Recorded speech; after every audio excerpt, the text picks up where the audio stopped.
Our Lent series, Book of Glory, focuses on the last half of the Gospel of John. And we pick up partway through John 15.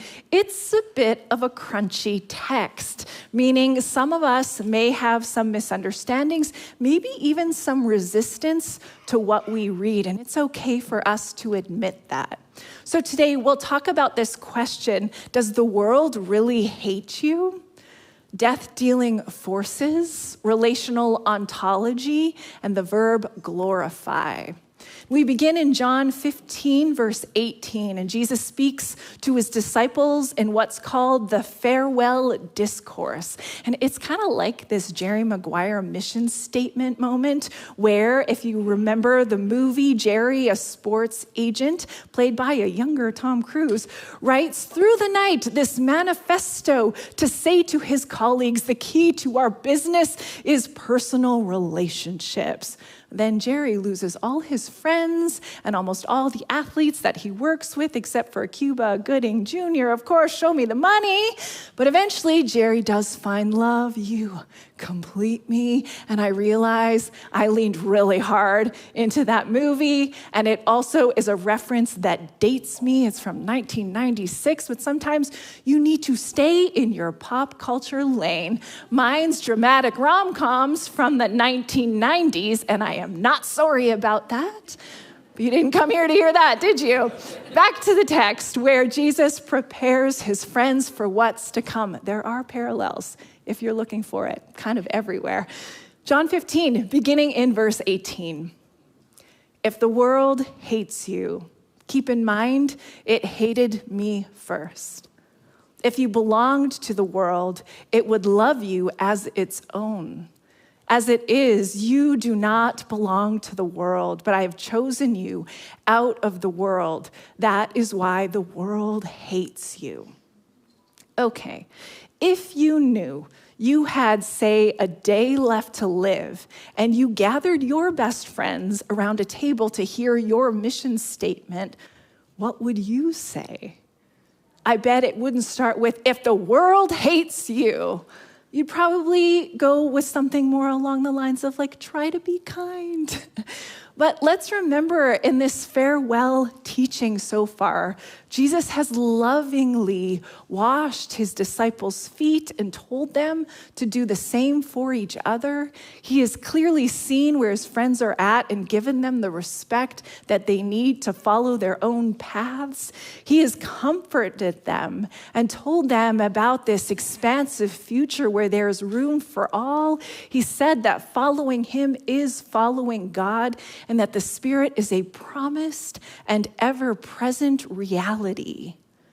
But now we get to this part that feels a little bit prickly. Does the world really hate them? And does that imply that God might hate the world? Well, the word for world here is cosmos, and you'll find it 78 times in the Gospel of John.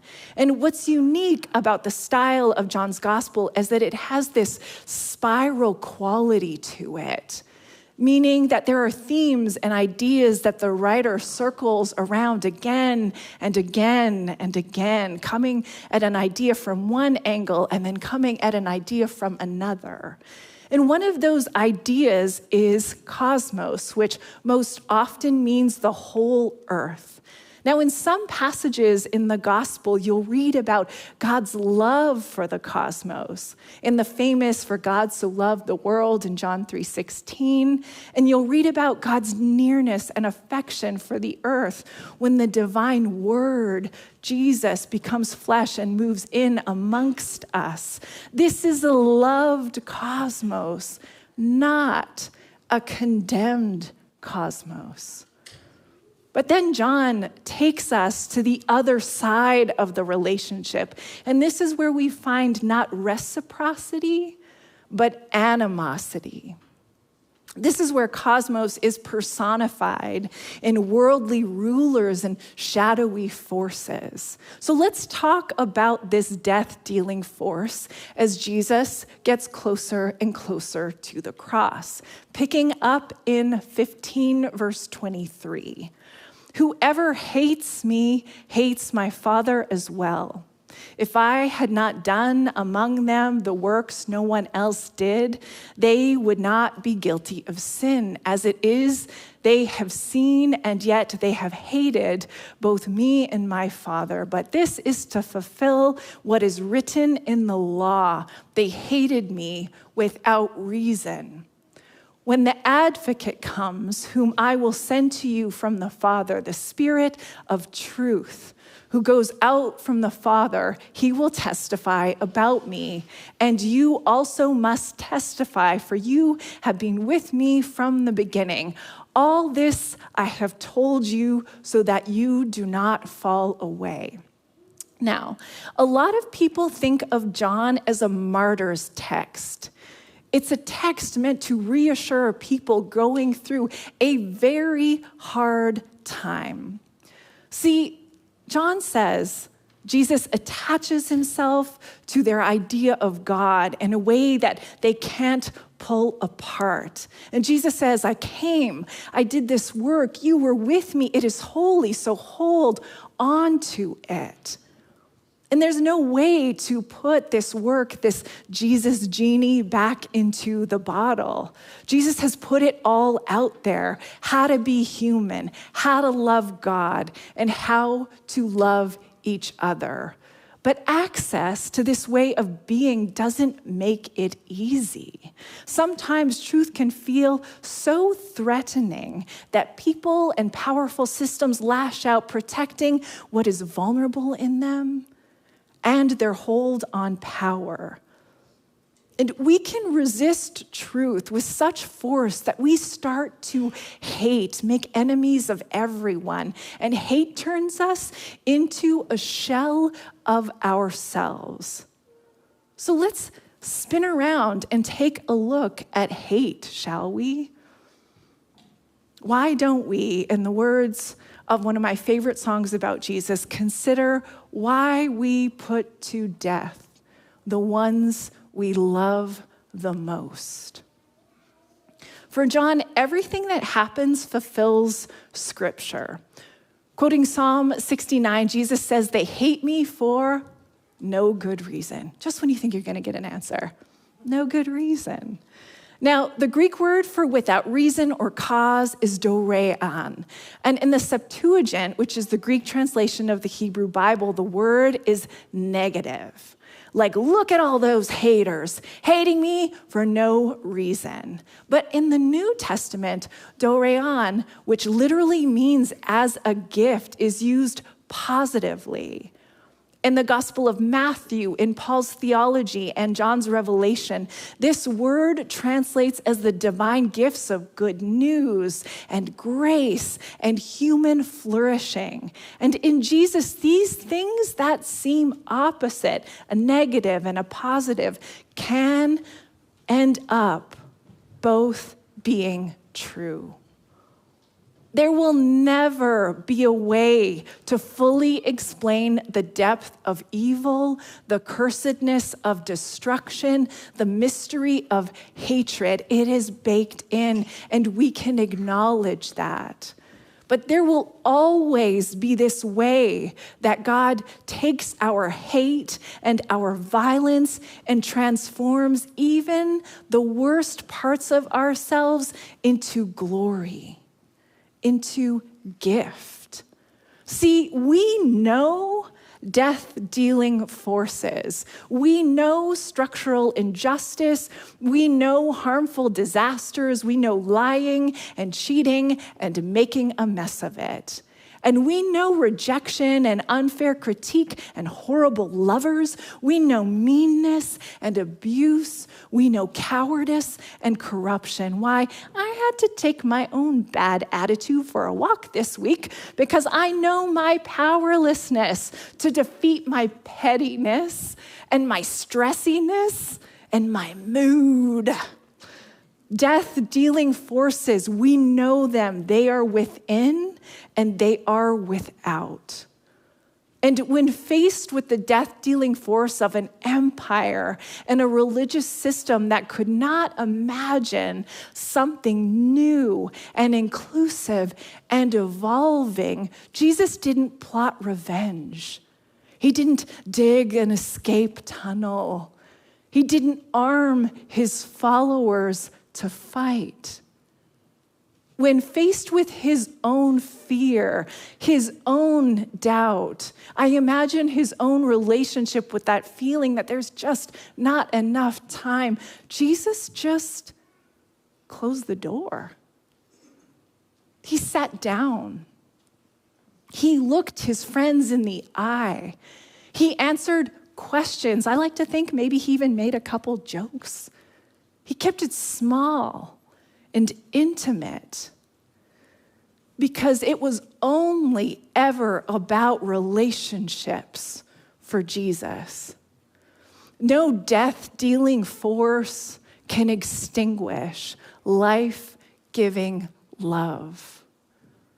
So Jesus goes on to say, "But very truly I tell you, it is for your good that I am going away. Unless I go away, the advocate will not come to you. But if I go, I will send him to you. When he comes, he will prove the world to be in the wrong about sin and righteousness and judgment. About sin, because people do not believe in me. About righteousness, because I am going to the Father where you can see me no longer, and about judgment, because the prince of this world now stands condemned." And there's something so profound about what Jesus says at the start of this passage. Basically, I was never yours to keep. Don't worry, though. I won't leave you with nothing. You'll have something to remember me by. I'll give you Spirit. And what does Spirit do? In the words of the text, prove the world wrong about sin, righteousness, and judgment. Those are big churchy words that can sound a little bit threatening, but let's look on the bright side of sin, shall we? In John, sin is not a moral category. Sin is a lack of faith. It's rejecting Jesus. It's turning from the source of all that is life-giving. And righteousness here can also be translated as justice. It's being open to witness the revelation of what is so good. It's seeing the world through the lens of shalom, where nothing is missing and all could be made whole. And judgment is a legal term meaning to decide, as in we decide, like Judas and like Peter, what path we'll take. And we will live with those consequences. And the bright side of all this, the bright side of sin and justice and judgment, is just how much power you and I have. We can get up every day and welcome the gift of faith. It can look like awe. It can look like love. It can look like being at home in your body. But we can also get up every day and we can reject the gift of faith. We can fool ourselves to believe that our actions don't affect other people. We can lie to ourselves and others. We can not deal with our hurt, and we all know what kind of disaster we risk with that. See, every part of faith is relational. And over the centuries, Christ followers have shaped a theology with this ultimate claim: God is relational, a divine perichoresis from the Greek word meaning rotation. The priest and theologian Dennis Edwards draws out this divine dance, saying if God's being is radically relational, then this suggests that reality is relational to the core. We wait and we wait and we wait for God to show up, to fix the mess, to right the wrong, to clear the confusion. But Jesus already came, taught us our lessons, and we actually have what we need. We have relationships.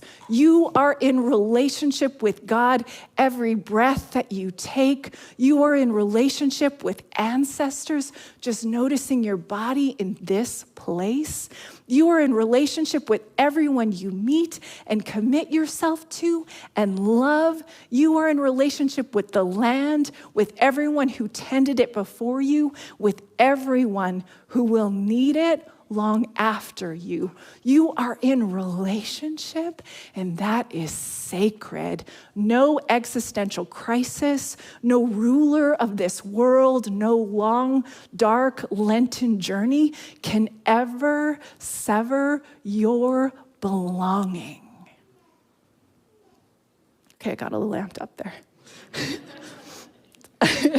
At the end of the teaching we look at today, Jesus says that there is so much more that he'd like to say, but he knows limits. He knows not to push too hard. So he says the Spirit of truth will guide in truth.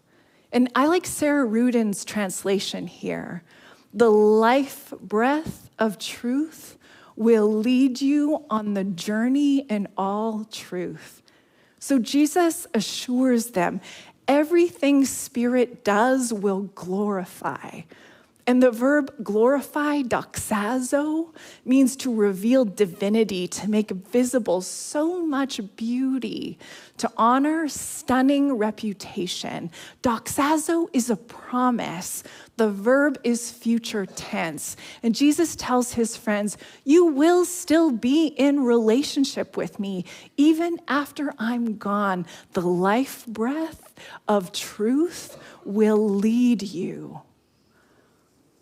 Now, more and more theology is making space for what we know about the world, about the cosmos that we live in, taking care with an ecological lens to see our place in an interconnected universe. I love the work of Ched Myers' watershed theology and Randy Woodley's indigenous vision, and Ilia Delio's integration of Christian life in an evolving planet. These voices carefully guide us back to the table where Jesus leaves his disciples to live out their lives without him. But it's not like Jesus was telling them something new. Everything we know has a relationship with time, a beginning, a middle, an end, where one thing dies and makes space for something new. We are an emergent phenomenon, from subatomic particles to galaxies, to planets, to single-cell organisms, to mammals, to consciousness. We emerge, we change, we adapt. And Jesus senses all of this. He's so clear-eyed about it, telling his friends, I came as one of you. I taught you a sacred story. Now you teach each other. And we get in our heads about what it means to live in relationship with God. Is it studying the Bible? Is it going to church? Is it praying before your meal? Sure, of course. Have at it. These are great add-ons, but I am more and more interested in seamless spirituality. One you're probably living already. Because this is what it means to glorify, to live in communion with all of life. The places you come from, the breath in your lungs, the limits you know all too well. And this is what it means to glorify, to keep learning, to never stop changing, to reach for a future as if God were on the horizon, and you can never exhaust the great mystery up ahead.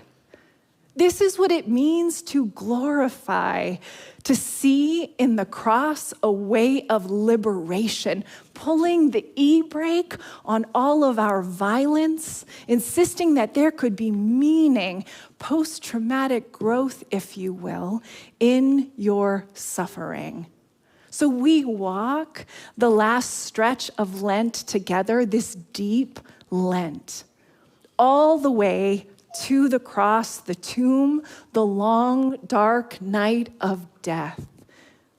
Here we'll witness a God who refuses to force flourishing on us. So patient is this God, so perfect is this human, so present is this spirit that just being alive lifts us, lifts us, lifts us in sacred relationship with the three-in-one. May you sense the Holy Spirit lift you through all of the relationships around the table of your life that make you you. May every spiritual effort to glorify God be your reward.